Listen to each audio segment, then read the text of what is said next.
صلی اللہ تعالیٰ علیہ وسلم، حضور ہمارا زیادہ حق نہیں بنتا کہ ہم بھی کچھ چیزوں سے پرہیز کریں؟ اب آپ اندازہ فرمائیں کہ کچھ لوگ ایسے ہیں کہ جو روز شام کو گوشت کے ساتھ کچھ کھاتے ہیں، گوشت کھائیں گے یا گوشت ملا کچھ کھائیں گے تو ان کو پورے حج کے سارے دن ہی منع کر دیا جائے، اور چکنائی اور گھی استعمال نہیں کرنا، تو کون شخص ہے جو اس کے بغیر رہ پائے گا؟ تو صحابہ نے عرض کیا کہ یا رسول اللہ صلی اللہ تعالی علیہ وسلم، ہم بھی یہ کام نہ کریں، ہمارا زیادہ حق نہیں؟ تو اللہ تعالیٰ نے آیت نازل کر دی، فرمایا نہیں، کلو واشربو، کھاؤ بھی اور پیو بھی، بس ولا تسرفو، حد سے نہ بڑھنا، اسراف نہ کرنا، فضول خرچی نہ کرنا، جو بھی کھاؤ پیو حد میں رہ کے۔ کھانے پینے سے اسلام منع نہیں کرتا، لیکن ولا تسرفو، حد سے تجاوز۔ کیا معنی ہے اس کا؟ ایک معنی تو یہ ہے کہ جب تم کھاؤ تو تم حدود میں رہ کے کھاؤ گے، حلال حرام کی تمیز رکھ کے کھاؤ گے، تم مسلمان ہو، تمہارے اوپر کچھ ضروریات ہیں۔ ایسا نہیں ہو سکتا کہ جو تمہارے سامنے آیا تم کھا جاؤ، جو تمہارا ہے تم صرف وہی کھاؤ گے، جو تمہارا نہیں ہے تم اس کے قریب نہیں جاؤ۔ دوسرا معنی یہ ہے ولا تسرفو کا، ہمارے مفسرین نے بیان فرمایا کہ کھانے کے بعد نہیں کھانا، بغیر بھوک کے نہیں کھانا، کثرت سے نہیں کھانا، ہر وقت کھاتے رہنا، ہر وقت کھاتے رہنا، کھانے کو اپنے ذہن پہ سوار کر لینا، رات کو فیصلہ کرنا کہ ناشتے میں یہ کھاؤں گا، اور ناشتہ کرتے ہی دوپہر کے لیے کھانا منگا لینا، پلان کر لینا کہ یہ سبزی منگا لو، اور دوپہر کی ابھی ٹیبل پوری سجی ہوئی ہے اور دانتوں کے اندر وہ شخص صفائی کر رہا ہے اور ساتھ آرڈر دے رہا ہے کہ شام کو میرے لیے فلاں چیز۔ تو کوئی کھانے پینے تو نہیں نہ آیا مسلمان دنیا میں، کھانے پینے تو نہیں آیا، اور اتنا کھانا کہ اس کو سوار کر لینا۔ امام غزالی رحمۃ اللہ علیہ نے احیاء علوم کے اندر لکھا ہے کہ زیادہ کھانے سے مسائل پیدا ہوتے ہیں،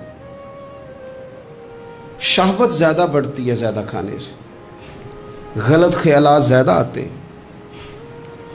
اس لیے صحیح حدیث میں موجود ہے، نبی پاک صلی اللہ علیہ وسلم نے جوانوں سے فرمایا تھا کہ اے جوانوں کے گروہ، یا نکاح کر لو، اور اگر طاقت نہیں رکھتے تو روزے رکھا کرو، اس لیے کہ فاقہ شہوت کو کم کرتا ہے برے خیالات کو، یہ کمزوری لاتا ہے تھوڑی سی انسان کے جسم میں، تو خیالات کم ہوتے ہیں، اور پھر جب آپ اپنا پیٹ بھر لیتے ہیں، ایک تو آپ سست ہو جاتے ہیں، نیند غلبہ کرتی ہے، غلبہ نیند کا بندے کو غافل کرتا ہے۔ کیسے میں بتاؤں یہ بات، کیسے بتاؤں کہ بہت سارے پکے نمازی بھی فجر نہیں پڑھتے، سوائے اس کے کہ کھا بہت لیا ہے، اور وہ نیند کے غلبے نے صبح اٹھنے نہیں دیا، غفلت پیدا ہوتی ہے، شہوت پیدا ہوتی ہے، اور جب آپ کا ذوق بن جاتا ہے زیادہ کھانے کا، پھر آپ کی ذہن کی مشقت بڑھ جاتی ہے، آپ پھر زیادہ کوشش کرتے ہیں، سکون زندگی میں ختم ہو جاتا ہے، پھر یہ بھی کمانا ہے، وہ بھی کمانا ہے، یہ بھی کرنا ہے، خواہشات بڑھتی ہیں، آپ کا معاملہ آگے کی طرف نکل جاتا ہے۔ کوشش کریں زندگی کے اندر آپ اعتدال کے ساتھ، یعنی اسلام کھانے سے تھوڑی منع کر رہا ہے، کھانے سے منع نہیں کیا جا رہا آپ کو حد سے بڑھنے سے، اعتدال میں رہ کے آپ یہ کام کریں، اعتدال میں رہ کے آپ کچھ چیزوں سے بچیں، معتدل رکھیں اپنے آپ کو۔ عزیز دوست، اعتدال ویسے بھی زندگی میں وہ بندہ تنگ نہیں ہوتا جو اعتدال کے ساتھ چلتا ہے، جو درمیانی چال چلے وہ پریشان ہے۔ بہت زیادہ کھانا کھانے کا رواج آ گیا ہے، اور پھر یہ کہ کچھ چیزیں بطور فیشن کے بھی، یعنی لوگ کہتے ہیں برگر کا اور پیزے کا رواج بہت زیادہ ہے، میرا ذاتی اس میں رائے یہ ہے کہ بہت سارے لوگ ہیں جو پیزے برگر کو آج بھی پسند نہیں کرتے، لیکن مصیبت یہ ہے کہ یہ کھانا فیشن ہے، یہ نہیں کھائیں گے تو لوگ ہمیں امیر کیسے کہیں گے، نہیں کھائیں گے تو لوگ پڑھا لکھا کیسے کہیں گے، جدید دنیا کا بندہ کیسے مانیں گے اگر نہیں کھائیں گے تو۔ نہ کریں ایسا، سادی غذا کھائیں اور بہت زیادہ کھانا کھانے سے اپنے آپ کو بچائیں۔ نبی پاک صلی اللہ تعالی علیہ وسلم خزانوں کے مالک ہیں، خزانوں کے، لیکن حضور نے نا فقر اختیار کیا، تھوڑا کھایا۔ یہ حدیث کبھی دل کی تختی پہ لکھ لیں تو کام آئے گی۔ یعنی کون سا ایسا گھر ہے جس میں شام کو روٹی نہ پکے تو قیامت نہ کھڑی ہو، عورتیں احتجاج نہ کر دیں؟ بلکہ روٹی نہ پکنا تو دور کی بات ہے، بچوں کی مرضی کی نہ پکی ہو تو وہ چیزیں توڑتے ہیں۔ لیکن قربان جائیں، ادھر دیکھو نا، کچھ ہمارے اوپر ہمارے دین کی بھی تو ذمہ داریاں ہیں نا۔ ہم نبی پاک سے محبت کرنے والے ہیں، کچھ سرور کائنات کی غلامی کے بھی تو قرض ہیں نا ہمارے ذمہ۔ میرے نبی پاک صلی اللہ علیہ وسلم کی پیاری زوجہ ام المومنین عائشہ صدیقہ رضی اللہ تعالیٰ عنہ فرماتی ہیں، مدینہ شریف آنے سے لے کر حضور کے وصال ظاہری تک کبھی ایسا نہیں ہوا کہ ہم نے 3 دن تک مسلسل پیٹ بھر کے گندم کی روٹی کھائی ہو۔ 10 سالوں میں کبھی ایسا۔ یہ بھی تو دین ہے نا، یہ بھی تو بھائی دین ہے کہ صرف نعرے لگانا ہی دین ہے، کہ صرف یہ کہنا ہی دین ہے کہ جناب میٹھا کھا لو، کھانے کے درمیان سنت ہے، مسواک کر لو سنت ہے۔ یہ بھی تو سنت ہے کہ مسلسل 3 دن تک حضور نے پیٹ بھر کے کھانا نہیں کھایا۔ کوئی مجبور ہے اس کے لیے؟ حضور مجبور ہے نبی پاک صلی اللہ علیہ وسلم اس کے لیے؟ یہ حضور کی چاہت ہے، تھوڑا کھانا کھایا جائے، کم پہ گزارا کیا جائے اور سادہ غذا کو استعمال کیا جائے۔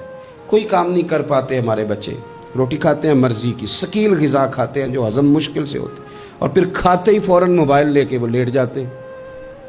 تو وجود کے اندر وہ صلاحیت ہی نہیں ہے کہ آگے بڑھ کے کوئی کام کر سکے۔ میرے نبی پاک علیہ السلام نے فرمایا کہ ہر چیز کی زکوٰۃ ہوتی ہے۔ ابن ماجہ میں یہ حدیث آپ کو ملے گی، ہر چیز کی زکوٰۃ ہوتی ہے۔ زکوٰۃ کا معنی پاک کرنے والی چیز۔ جب آپ زکوٰۃ دیتے ہیں تو زکوٰۃ آپ کے مال کو پاک کر دیتی ہے۔ فرمایا ہر چیز کی کوئی زکوٰۃ ہوتی ہے، اور فرمایا یہ جو تمہارا جسم ہے نا، اس کی زکوٰۃ روزہ ہے۔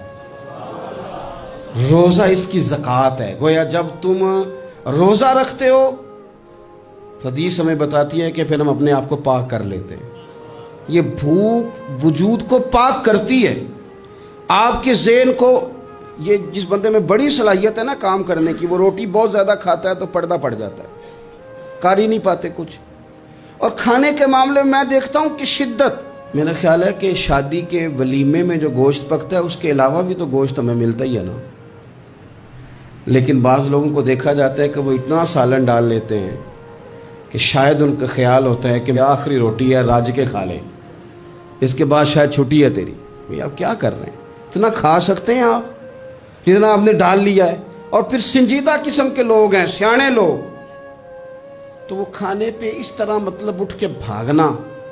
بھئی جو چیز نصیب میں ہوتی ہے وہ تو چل کے بھی آ جاتی ہے، وہ تو اسباب اللہ بنا دیتا ہے، لیکن اپنی طبیعت کا ماحول یہ بنا لینا کہ کھانا ہی کھانا ہے، اور کھانے کے معاملے میں شکایتیں کرنا۔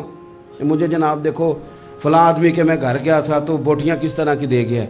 کئی دفعہ تھوڑی سی نا بات سن کے تو بندے کا قد دیکھ کے شرم آتی ہے کہ کتنا تو بڑا آدمی ہے اور تو نے کتنی چھوٹی بات کر دی ہے، تو کیا عجیب بات کر رہا ہے۔ تو نبی پاک صلی اللہ تعالی علیہ وسلم اعتدال کے ساتھ کھانا کھاتے، فقر کو پسند کرتے۔